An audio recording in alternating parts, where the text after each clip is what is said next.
అందరికీ praise lord.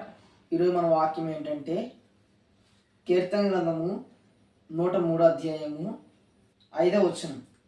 పక్షిరాజు యవ్వనం వలె నీ యవ్వనము క్రొత్తదగినట్లు మేలుతో నీ హృదయమును తృప్తిపరుచున్నాడు.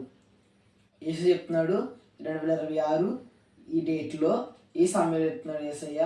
కీర్తన గ్రంథము 103 5వ వచనంలో ఎలా వచ్చింది, వాగ్దానం ఎలా వచ్చింది?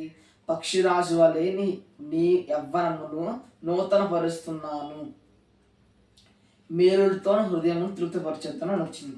దేవుడు చెప్తున్నాడు, యేసు చెప్తున్నాడు మేలుతో. మునుపు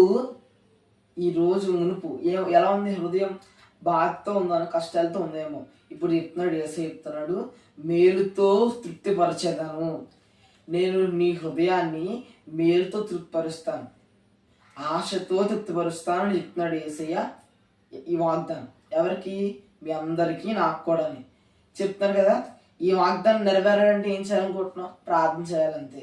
మన ముందు ఆయన నాయకుడిగా మనము ఆయన దగ్గర స్థిరపడి ఉంటే ఆయన ఈ వాగ్దానాన్ని నెరవేరిస్తే మన జీవితంలో ఏం చేస్తారు తెలుసా? మేలుతో తృప్తిపరుస్తారంట దేవుడు. ఈ వాగ్దానం నెరవేరాలంటే ప్రార్థన చేసుకోండి. ఈ వీడియో చూసే ముందు సబ్స్క్రైబ్ చేసుకోకపోతే లైక్, షేర్, సబ్స్క్రైబ్ ఖచ్చితంగా చేసేవాళ్ళండి. ప్రైజ్ లార్డ్ అందరికీ.